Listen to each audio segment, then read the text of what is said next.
மலர்களை எல்லாம் தூவி வரவேற்ற உங்களுக்கு மனமார்ந்த நன்றிகளை சொல்லி வணக்கத்தை சொல்லி மாம்பழம் சின்னத்திலே வாக்கு கேட்டு வந்திருக்கிறார் நம்முடைய வெற்றி வேட்பாளர் முனைவர் சௌமியா அன்புமணி அவர்கள்.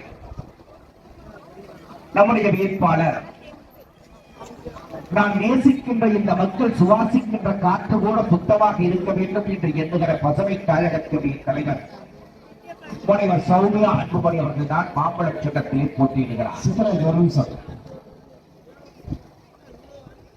அன்பார்ந்த பெரியார்களே, சகோதரர்களே, சகோதரிகளே, இந்த கிராமம் மிக ஒரு அருமையான கிராமம்.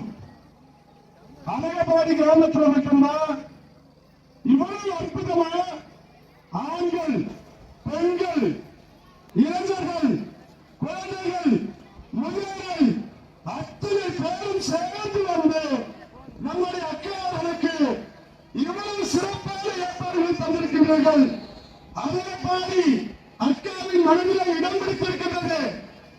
உங்களுக்கு உங்கள் ஊரில் 2 கோரிக்கைகள் நீங்க சொல்லியிருக்கீங்க.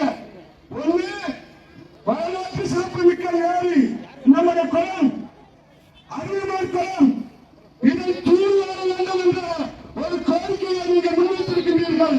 நிச்சயம் அண்ணனுடைய முயற்சியோடு அக்கா எம்பியோட பிறகு இந்த அரியமான் குளத்தை தூர் வரை வரலாற்றிலே இந்த இடத்திலே தண்ணீர் சேமிக்கப்பட்டு நீங்கள் பயன்படுத்துவீர்கள் என்கின்ற ஒரு அன்பு வேண்டுகளை அன்பு உறுதிமொழியை தந்து, இரண்டாவது, நீங்கள் திருமணத்திற்கு உங்கள் வீட்டு விசேஷங்களுக்கு நீங்கள் திருமண மண்டபம் என்று சொன்னால் நீங்கள் தர்மபுரிக்கு செல்ல வேண்டியிருக்கின்றது என்று சொல்லியிருக்கின்றீர்கள்.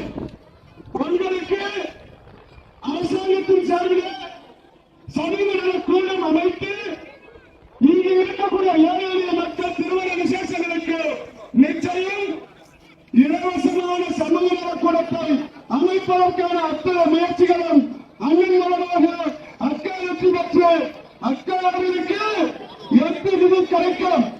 அதன் மூலமாக கூட நிச்சயம் உங்களுக்கு சமூக கூடம் கட்டுவதற்கான வேலையை செய்ய முடியும். ஏன்னா இந்த ஊருக்கு 2 கோரிக்கைகளை அண்ணன் சார்பிலும் இங்கே வைத்திருக்கின்றேன். 1 அரியமான் குளம், 2 சமூக கூடம். நிச்சயம் அது நிறைவேறும். ஊரில் இருக்கக்கூடிய ஒரு ஓட்டு கூட தவறான மாமலத்திற்கு வாக்களிப்பீர், ஆடாளருக்கு வாக்களிப்பீர், காவிரியை வாக்களிக்க வேண்டும். நன்றி, நன்றி. வண்டி ஓட்டுப்பா,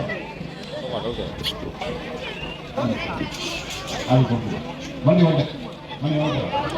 சித்தராஜ் பேசுங்க.